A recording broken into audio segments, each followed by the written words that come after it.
Tracey, thank you so much for your time this morning. And let me just start by saying how fantastic Beans is. It really opened my eyes big time. Look, I was obviously alive when this all happened, but living here in Toronto, I get it from the newscasts. I didn't live it. And I can't even imagine how difficult, exhilarating, cathartic it was for you to put this film together. Yes, yes, and yes, definitely. And thank you. I'm so thrilled to hear that it's impacted you. I mean, that's the goal. Yeah. Tell me a little bit about how this all kind of got started, because let's put it this way. I mean, what is it, 28 years or so in the making for you? 30, actually. Okay. So I'm 42. I lived this when I was 12. So it very much is inspired by my own experience and my own coming of age journey as an Indigenous woman and figuring out my place in this country. Yeah. I did take, I mean, my coming of age journey really went, I would say, from 12 into my early 20s. And I mean, it's still continuing for sure. But the emotional journey that I was on, I threw it into this summer for this one character to really take everyone on a journey.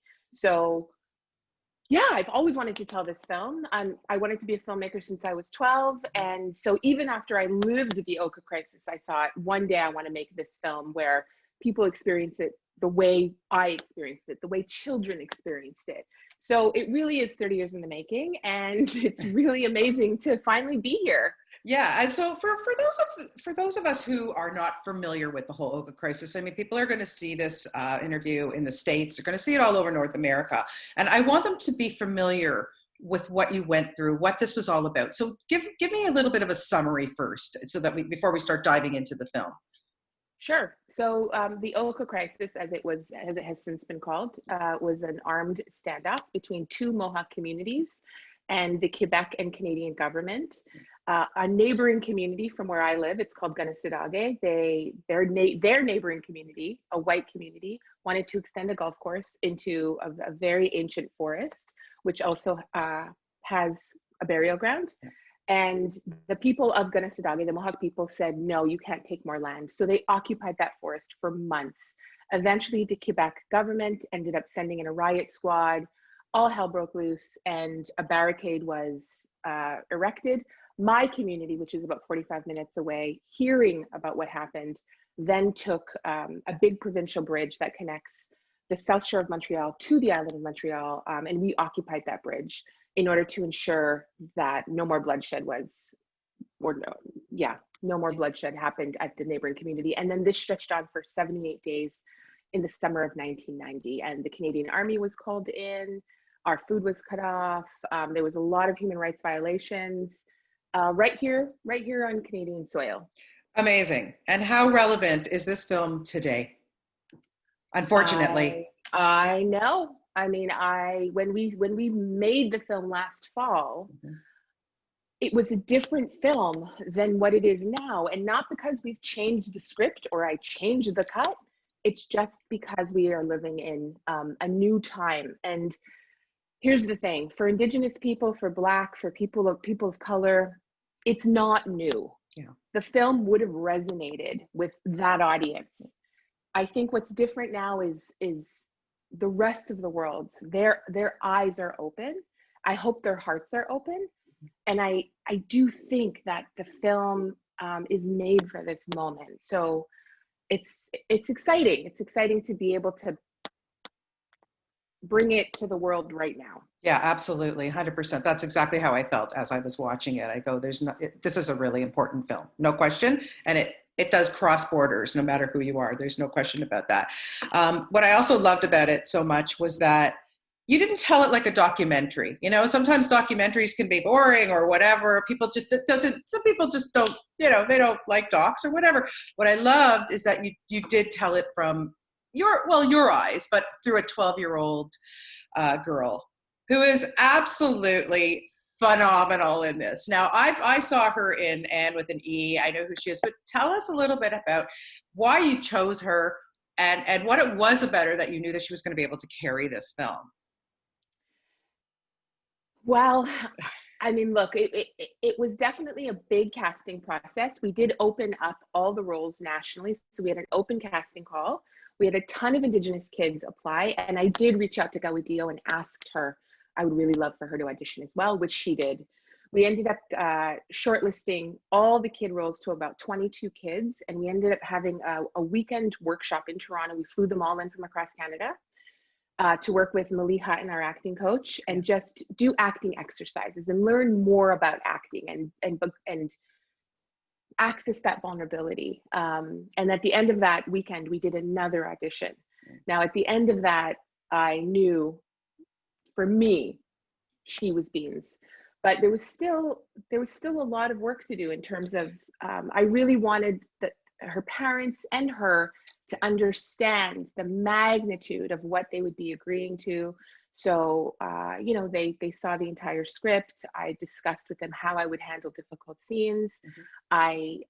I met with Kiawentiio as well to just really explain. I mean, she was on Anne with an E, which I was also a part of. But when you're playing a supporting role, you know, you're in for a few hours and then off you go. This was every single day, every single scene. And as you saw, a lot of difficult scenes.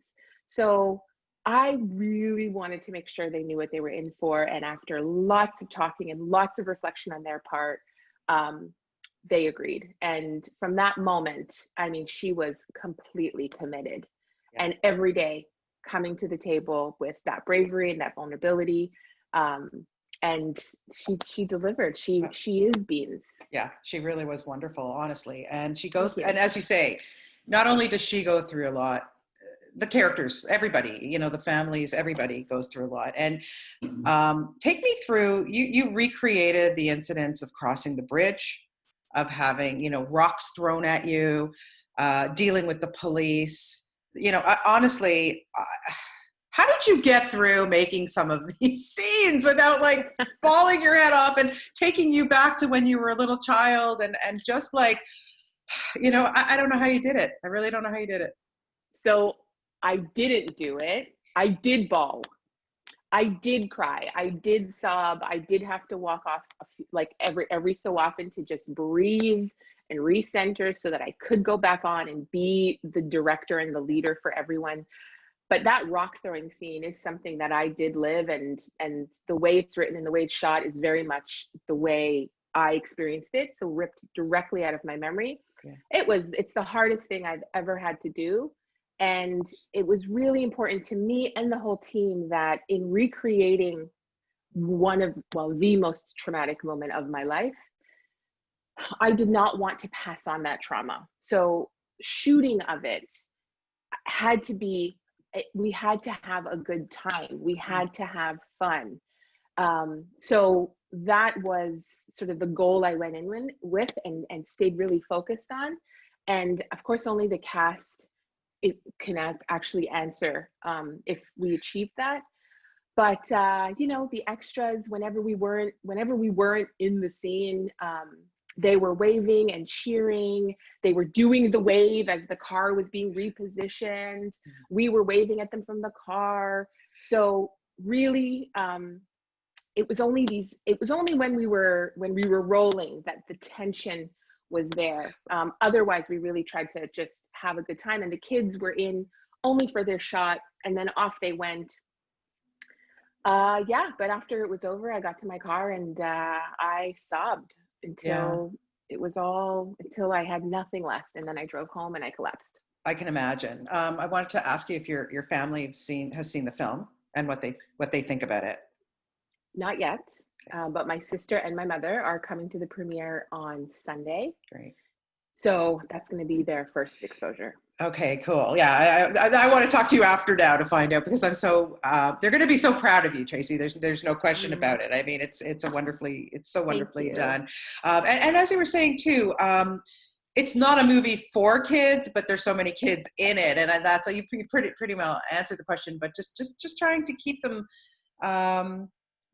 you know, it's hard to work with kids in a movie, on a set or whatever. I mean, and there were a lot of kids in this film. Absolutely, absolutely. I mean, writing the script was one thing, but then when it became time to, okay, we need to shoot this, and Kiawentiio is in every single scene because it's all told through her perspective, and all of her co-stars, her main co-stars, are kids, and so we ended up being limited to how many hours we could shoot with them per day, which. Right. You know, you don't think about when you're writing. You're writing this story, and then it was like, oh, okay, how are we going to manage packing all this in? We had 31 days. Yeah. We were at a different location every single day. You know, it was essentially, it's kind of like a road movie in the sense that every day we're somewhere else, but yet we have a very small window with these kids every day. Tutoring has to happen every single day because we shot in September and October and they had school. Yeah. So, oh my God, what a challenge that was. Yes. I'm so thrilled that we did get everything we needed. Yeah. Massive challenge. Yeah, it worked out well. And also, what I love about this film too is that we are learning about what happened during this crisis, but we're also growing up with Bean. You know, here she is, she's 12 years old, she's an adolescent, she wants to experience love, or what she thinks might be love, and she kind of turns to the wrong people, and just because she's so frustrated, she's at home with her family. It's just so wonderfully done, you know. And I want to ask you how you managed to to do the drama like that, but also keep us informed about what was going on in the crisis. That had to have been very hard. That was, I think, the biggest challenge in writing this script.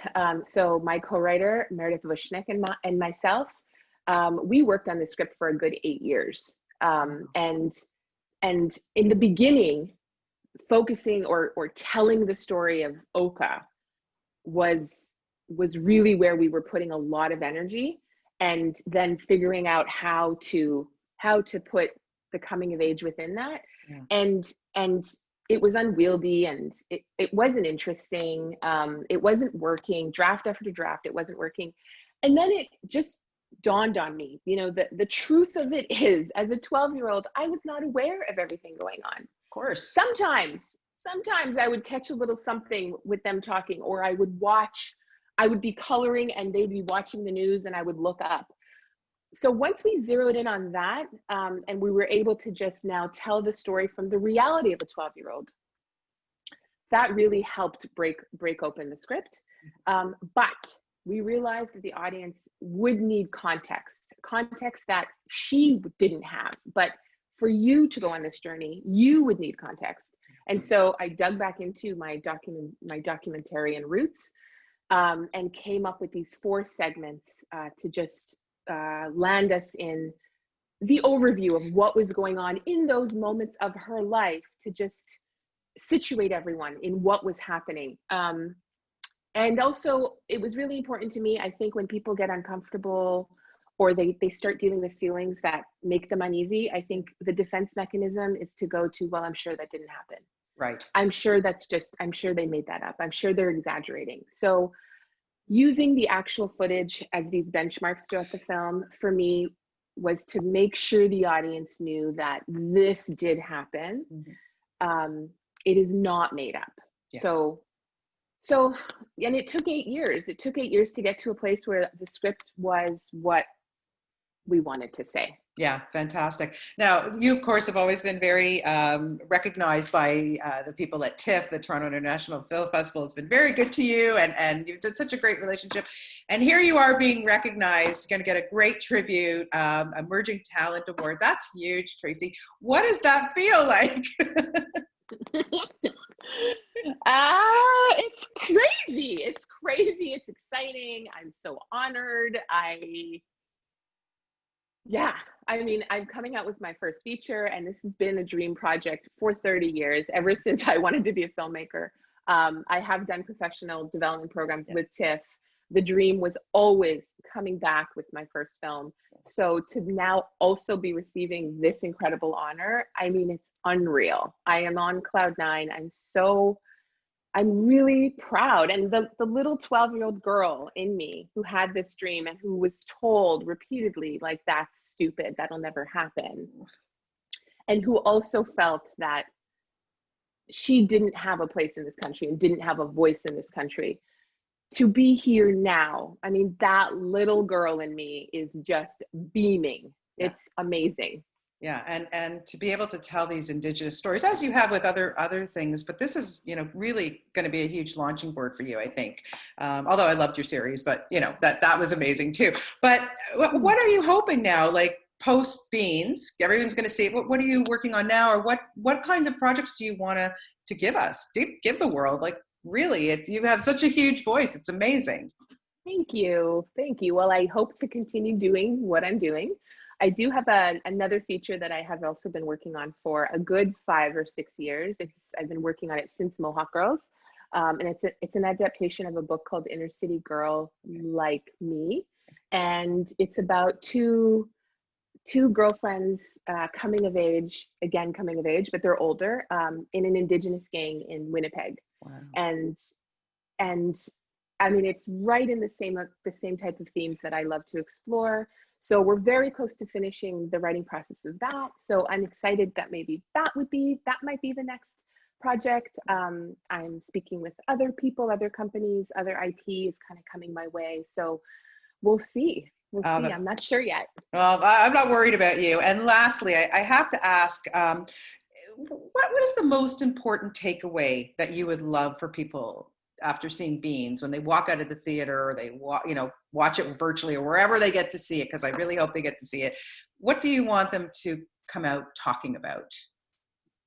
So I hope that they are are absolutely in love with the character of Beans, and I hope that they also understand that the road forward for her is going to be difficult, and that she needs their help. All of our Indigenous kids need everybody's help to make that road less hard. And ideally, our kids need hope, they need encouragement, their dreams need to be encouraged. Mm-hmm. And as a society, we need to make that space for my people.